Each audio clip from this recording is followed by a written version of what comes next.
Ok, gente, hoje é um dia importantíssimo, é um marco desse ano, afinal de contas estamos encerrando o primeiro semestre. A partir de amanhã estaremos já vivendo no segundo semestre de 2023. Então, já que sobrevivemos a essa metade de ano de uma forma heróica, brava e retumbante, vamos comemorar considerando também que é sexta-feira. E sexta-feira nós temos nosso resumão semanal. O assunto específico do dia vai ser a respeito da taxa de desocupação do IBGE, o desemprego, como nós conhecemos, que tem um pulo do gato ali, gente. E depois disso vamos tratar, é claro, das nossas crônicas do Fora de Curva, onde o tema central vai ser a intolerância. Meu nome é Eduardo Starosta e esse é o canal Fora de Curva e vamos pro trabalho, pessoal. Bom, começando então nosso resumão semanal, segunda-feira teve o quadro que vem por aí, onde fazemos tradicionalmente as previsões dos principais indicadores que vão ser divulgados, não só ao nível nacional, mas muitas vezes também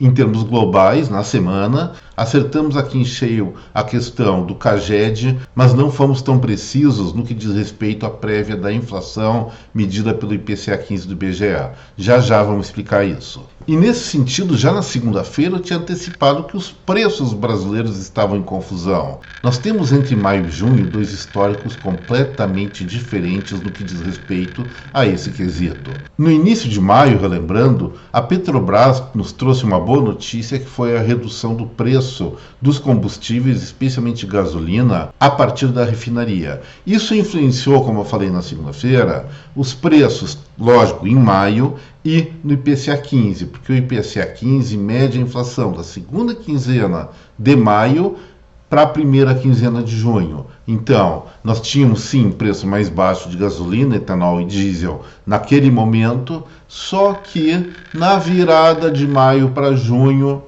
foi tudo lá para cima. Até nesse momento vou homenagear o presidente da FCDL do Rio Grande do Sul, porque ele gosta muito do nosso subir que eu faço quando os preços sobem. Vou tentar reproduzir aqui, mais ou menos, né? Mas tá feita a homenagem. Mas, gente, retomando o nosso fio da meada, na virada de maio para junho, todos os estados brasileiros voltaram a cobrar um ICMS maior sobre esses mesmos combustíveis. E daí, o patamar médio de preços, pelo menos aqui no Rio Grande do Sul, saiu de R$ 4,00 e muito para R$ 5,20, R$ 5,30. Deu para sentir mais ou menos uma alta de 8 a 10% do preço da gasolina e do etanol no varejo. Acredito que nos demais estados da federação tenha acontecido o mesmo. Isso no IPCA 15 vai sofrer apenas meio impacto. Relembrando, esse indicador de junho reflete também preços das duas últimas semanas de maio. E aí, nesse período, nós temos uma queda de preço seguida de uma nova alta. Isso aí dá uma confusão, gente, indicadores, mas essa é a realidade. Também nessa mistureba aí, nós tínhamos fortemente a queda das commodities internacionais mais comercializadas pelo Brasil, especialmente as alimentares. Estou falando de milho, estou falando de soja e estou falando de carne bovina, que é a principal nesse momento. O que estava acontecendo até o final da primeira quinzena agora de junho? Os pecuaristas, dada a queda das exportações de carne, resolveram reduzir plantel. E se reduz plantel, fazendo o quê? Matando boi e vaca que está no pasto. E isso inunda o mercado interno de carne, já que o externo estava meio fechado, fazendo com que o preço caia. Só que essa onda de abates ela teve um curto período de duração, não chegou a um mês. E agora, o preço da arroba do boi, que eles medem na pecuária, para o atacadista, para o frigorífico nessa medida, o preço da arroba do boi começou a subir de maneira bastante intensa a partir principalmente do dia 20. Mais uma pressão contraditória da primeira para a segunda quinzena de junho. Primeira quinzena queda, segunda quinzena alta. Outro fator que entra também nesse jogo de estabilidade inflacionária diz-se respeito ao incentivo ou queda parcial de impostos sobre veículos, especialmente os chamados carros populares. Parece que o recurso acabou, existem gestões a respeito do governo federal postecipar um pouco mais essa redução tributária com uma dotação adicional de 300 milhões, mas faz efeito sim na inflação, mas não no mercado de veículos de maneira tão relevante assim. E dentro dessa queda de braço de preços, nós tivemos também, como fatores conjunturais, o anticiclone polar, que atingiu especialmente aqui no Rio Grande do Sul, também em Santa Catarina, e afeta em alguns produtos, não só a região sul, mas também no preço geral dos alimentos em todo o Brasil, mas só na segunda quinzena. E diante disso, gente, ficou muito difícil prever o resultado da inflação. Isso só seria possível para quem tivesse informações privilegiadas que eu não tenho, de estar ali de olho na pesquisa do IBGE a respeito dessa variável. E aí, depois dessa preleção de segunda, nós chegamos na terça-feira, onde foi publicado o IPCA 15 de junho,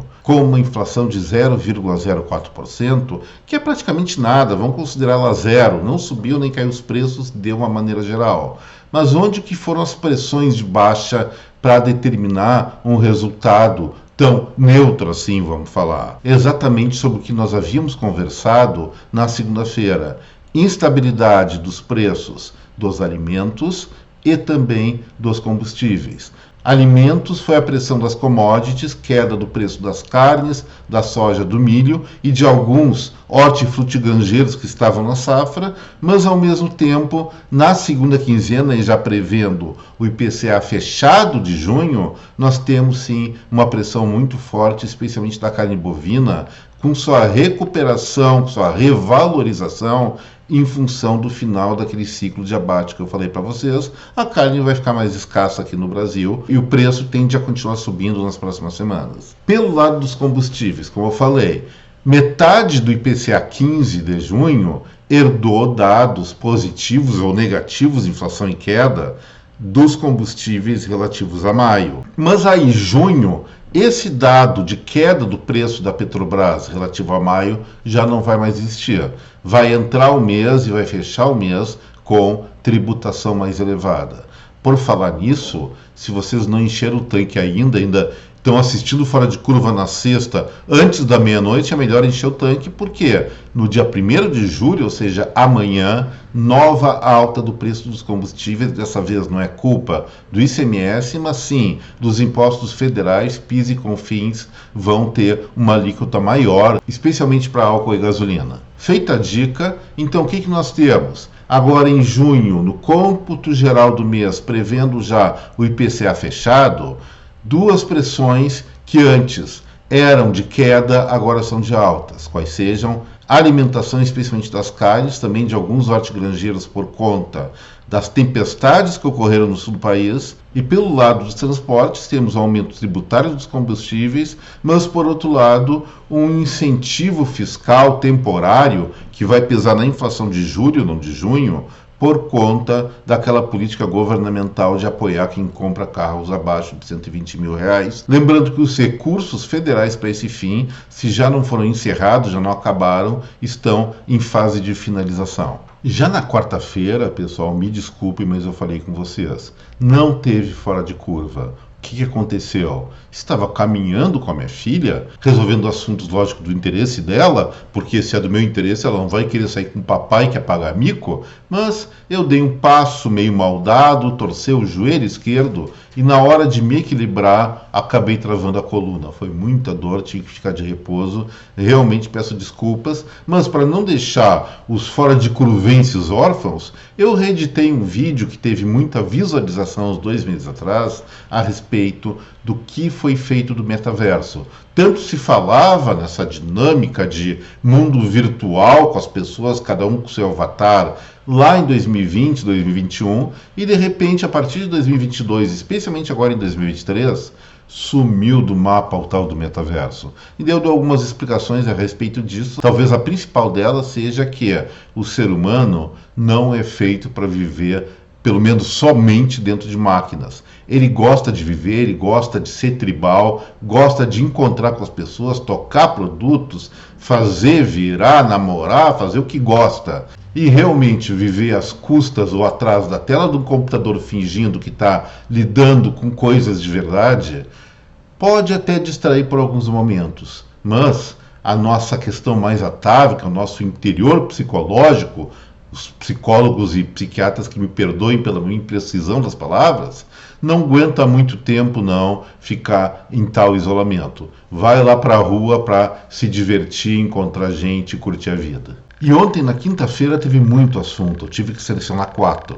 O primeiro, eu não poderia deixar de homenagear o ex-ministro da Agricultura do período Geisel, dos anos 70, o Alisson Paulinelli. Faleceu ontem, se não me engano, aos 86 anos, deixando um super legado para o Brasil. Graças a ele, hoje o Brasil é uma superpotência agrícola e pecuária. Ele que teve a ideia, que nos parece óbvia atualmente, mas não era naquele momento, de pegar pessoas promissoras, jovens promissores naquela época, que atualmente são bem mais velhas que eu, e mandar para o exterior para estudar nos melhores centros de pesquisa, nos melhores centros científicos agropecuários do mundo. Essa geração voltou para o Brasil e uma das coisas que fez, uma coisinha singela, tornou o cerrado produtivo. Hoje, o crescimento da economia brasileira está basicamente calcada nos frutos do agronegócio que Alisson Paulinelli plantou no nosso país. Devemos todos agradecer a ele pelo legado que ele nos deixa. Se não fosse o Paulinelli, estados como Mato Grosso, Goiás, Mato Grosso do Sul, parte de Minas Gerais, parte da Bahia e vários outros lugares seriam simplesmente cerrados, seriam descampados sem nenhum uso econômico. Os ecologistas mais radicais, mais fundamentalistas, que talvez gostassem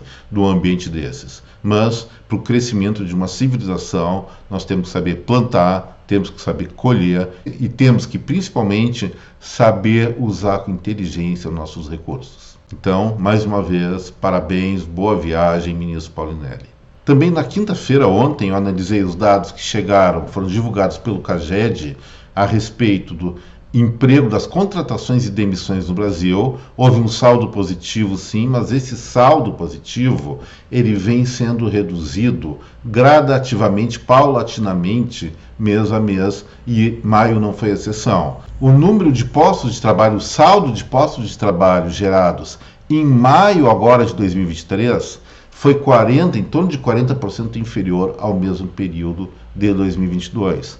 A rota parece estar muito clara de desaceleração da empregabilidade, e isso significa, sim, desaceleração da economia como um todo, e eu apontei essa preocupação. Também alertei para o assustador rombo das contas públicas de maio. O déficit daquele mês, do mês passado ainda, superou a 40 bilhões de reais. Só foi superado, se não me engano, num mês lá em 2020, por conta de auxílios emergenciais, socorro aos estados em função da pandemia. Gente, o Estado, o governo federal, ele está gastando mais do que arrecada. Isso é extremamente temerário para a consistência futura das contas públicas do país. E contas públicas desequilibradas geram inflação. E inflação, ou perspectiva de inflação, faz com que o Banco Central, se tiver uma política monetária responsável, sente em cima da sua chave e não deixe os juros cair. E é isso que deve continuar acontecendo se não houver um controle melhor das finanças públicas federais. E, finalmente, ontem eu tratei rapidamente dos primeiros dados oficiais do Censo Brasileiro de 2022, onde se verificou que o número de brasileiros era de 10 a 12 milhões inferior ao que se estimava anteriormente. Isso reflete a redução da taxa de fecundidade no país. A nossa população, que crescia a mais de 1% ao ano entre 2001 e 2010, agora nesses últimos 10 ou 11 anos, porque atrasou o censo, aquelas coisas, está evoluindo a taxas já abaixo de 0,6%. Se isso, por um lado, espanta aquela ideia de ficção de explosão populacional no Brasil, de excesso de pessoas, por outro, começa a gerar preocupações a respeito do envelhecimento da população nacional. E população envelhecida é aumento percentual, aumento proporcional do número de aposentados. Vai chegar um momento em que pessoas inativas vão ser de maior número que pessoas ativas. E como resolver isso sob o aspecto previdenciário? Como é que menos pessoas vão pagar para mais aposentados? Isso aí está inspirando provavelmente os pensadores, os políticos, a pensar numa nova reforma da Previdência, ou outras pessoas devem estar planejando finalmente algumas ações pragmáticas, deveria acontecer isso, de aumento da produtividade da economia brasileira, para que nós consigamos sustentar esse futuro que não descarta certas preocupações. E finalizando agora a parte mais circunspecta do Fora de Curva, vamos falar rapidamente a respeito da taxa de desocupação do IBGE referente aos meses de março, abril e maio de 2023. Esse dado foi divulgado hoje e revelou um desemprego ou desocupação, repetindo como eles chamam, de 8,3%, uma queda de 0,3 ponto percentual em relação ao período de dezembro, janeiro e fevereiro, ou seja, o trimestre imediatamente anterior. Poxa, gente, mas o que está acontecendo aí? Eu estava falando durante toda a semana de desaceleração do emprego, acreditava que até a taxa de desemprego iria subir e por aqui ela caiu. Será que tem que jogar tomate podre e ovos podres na cara do Eduardo Starosta por essa barbeiragem que ele fez em termos das suas previsões econômicas? Espera um pouquinho, eu tenho minha justificativa. Gente, quando eu analiso economia, eu vejo o quê? Eu vejo o funcionamento do setor privado. Eu analiso agricultura, indústria, comércio, construção e serviços. E em função desses dados, eu posso antever com algum grau de precisão o que vai acontecer no futuro. E como é que eu errei? Simplesmente porque tem um segmento de emprego que não fornece informações mensais ao CAGED. Qual é ele? Setor público. Mas essas informações são consideradas na pesquisa do IBGE, e aí vamos falar em números, não em percentuais. O desemprego, vocês sabem, caiu de 8,6% para 8,3%. Mas olha só, vamos ver o que acontece com cada segmento de empregados, considerando a própria metodologia do IBGE, que inclui as pessoas com 14 ou mais anos de idade incluídas na força de trabalho. Nesse caso, os empregados totais subiram 0,57%, de 66.754.000 em dezembro, janeiro e fevereiro desse ano, e dezembro do ano passado, é claro, para 67.136.000. E aonde que houve esse acréscimo de trabalhadores? Aí que fica interessante ver. Empregados com carteira assinada subiu só 14 mil postos. Sem carteira assinada, queda de 27 mil empregos. Depois, trabalhador doméstico, queda de 47 mil. Empregador, ampliação de 3 mil, frente a uma retração muito forte no trimestre passado. Pessoas que trabalham por conta própria, alta de 22 mil. E, finalmente, trabalhador de famílias, uma queda de 14 mil. Ou seja, no âmbito dos empregos privados, nós tivemos, nessa medida do IBGE, uma queda, uma redução de 49 mil postos de trabalho, ou 49 mil pessoas trabalhando. Então, como é que caiu o desemprego? Porque tivemos um salvador, o setor público. O crescimento de contratação de novos servidores públicos, não sei se permanentes ou temporários, no trimestre compreendido entre março, abril e maio de 2023, foi simplesmente de 326 mil pessoas assumiram posições, cargos públicos. Gente, lógico que tem o lado bom, que são pessoas que estavam fora do mercado de trabalho, assumiram um novo posicionamento, com estabilidade do emprego, todas as mordomias, enfim, mas são 326 mil pessoas que o contribuinte vai ter que sustentar a mais a partir dos seus impostos. E o que vocês acham que vai acontecer com a carga tributária com que você aí paga de impostos a partir de uma medida dessas? Lógico, ameniza a situação do desemprego no curto prazo, mas vai comprometer cada vez mais a renda nacional para sustentar o serviço público. Na minha opinião, está errado, é um grande equívoco da administração pública. Espero ouvir a opinião de vocês também nos comentários. E assim, gente, vou encerrando essa parte do Fora de Curva e partindo para as nossas crônicas semanais. Mas antes da primeira crônica, que vai tratar sobre intolerância, eu não posso deixar de fazer um comentário a respeito de algo que foi definido hoje. O ex-presidente Jair Messias Bolsonaro teve seus direitos políticos hoje cassados por decisão majoritária do Supremo Tribunal Federal. A condenação dele, segundo os juízes,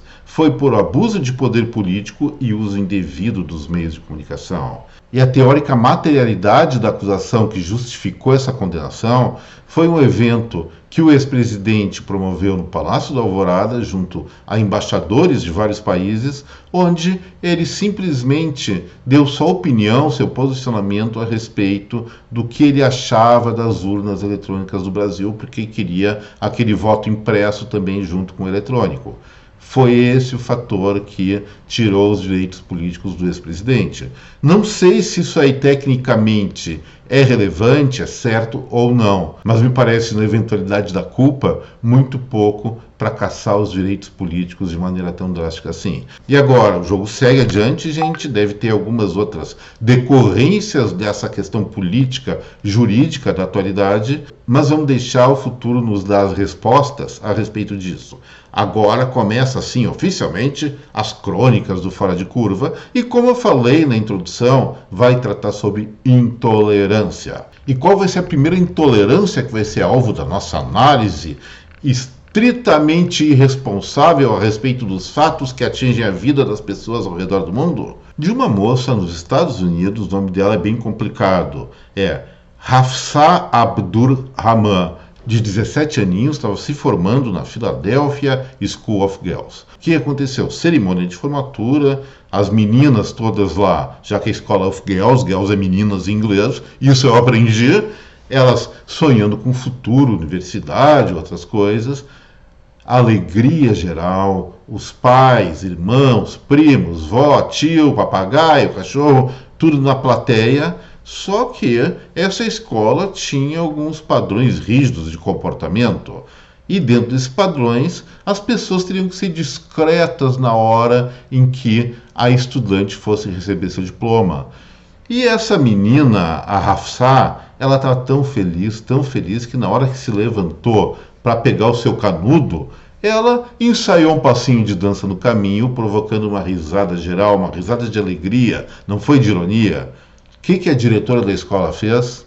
Não deu diploma para Hafsa. Que maldade, que falta de educação, intolerância. É intolerância ou não? Parece que depois houve uma movimentação política em cima disso. Várias outras alunas, em solidariedade a essa menina, se recusaram a receber seu próprio diploma. A escola está revendo suas posturas, mas mantém seu posicionamento, que tinha que ser uma coisa discreta. Mas, poxa, um momento de tanta alegria que é a formatura, pode ser na universidade, pode ser no jardim de infância, primeiro, segundo grau, ou ensino médio, como se diz agora aqui no Brasil.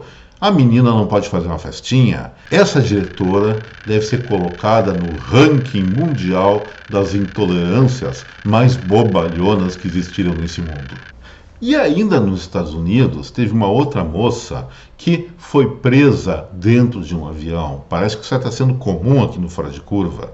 Essa aí estava fazendo voo pela Southwest Airlines e tinha bebido muitas e outras antes de embarcar, tem medo de voo, alguma coisa assim. E na hora que o avião começou a taxiar para pegar a pista de decolagem, essa moça, uma mulher já de 25 anos, chamada Cameron Gibson, ela resolveu, talvez pelo balanço da aeronave, pelo enjoo que estava, resolveu circular nos corredores da aeronave.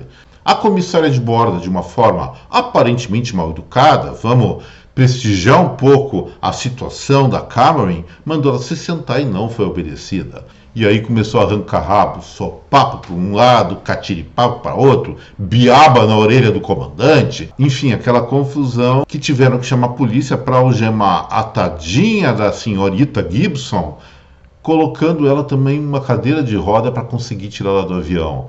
Que confusão é essa? O que será que vai acontecer com essa moça? Só porque ela tinha bebido um pouquinho a mais, perdeu a sanidade? Será que não tem consideração para as pessoas que consomem produtos etíricos no aeroporto? Isso aí devia ser repensado. O que vocês acham? Alguém já se embebedou dentro de um avião? Eu confesso que algumas vezes tomei algumas manguaças há muito tempo atrás. E digo para vocês, o efeito do álcool lá no céu dentro do avião, não fora do avião, senão é outra coisa, é muito mais potencializado. A gente realmente fica tonto e tem que cuidar para não passar do ponto, para não perder as referências do que é razoável e do que não é ridículo. Mas aí, para finalizar o Fora de Curva de hoje, vamos para a última crônica, que é sobre realeza. E já que é sobre realeza e britânica, não se esqueçam de valorizar este momento com seu like, o compartilhamento desse vídeo e, para quem não é inscrito, a sua inscrição. Seja muito bem-vindo ao Fora de Curva. Mas o que está acontecendo? Vocês sabem, isso aí já se tratou com toda a seriedade que merece, nenhuma, para dizer a verdade, a questão da saída do príncipe Harry, o irmãozinho mais novo do príncipe William, filho do rei Charles III, netinha da rainha Elizabeth.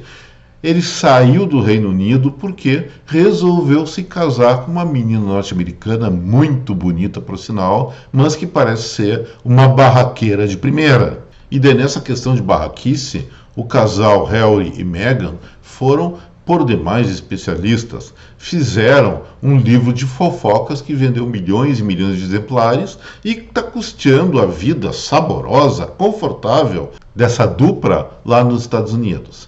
Mas aí, papai Charles, maninho William, até a esposa do William, meio suspeito isso, né? Começaram a manifestar saudades do príncipe rebelde, Harry, e falaram o seguinte: volte meu filho, volte meu cunhado, volte meu irmão, mas sem aquela mucreia junto contigo. Querem que ele se separe da esposa para voltar a frequentar a realeza. E isso é uma interferência, é uma intolerância à fofocaiagem alheia. Lógico que eles foram as vítimas da fofocaiagem do príncipe desencantado, mas pedir para ele separar de um pitel como essa tal de Meghan, eu não faria isso não. Eu ficaria mais um tempo, pelo menos, aproveitando as benesses de casamento com uma lindeza dessas. E, gente, assim encerro o Fora de Curva de hoje. Desejo a vocês, a cada um, não só um excelente final de semana, mas especialmente um belo, um baita, um muito bom, um insuperável segundo semestre de 2023, que seja muito melhor que o primeiro semestre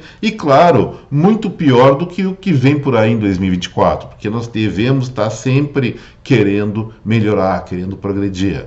Pessoal, muito obrigado pela atenção de cada um de vocês. Deixo aqui meu até breve. Tchau e bom segundo semestre. Até mais, gente.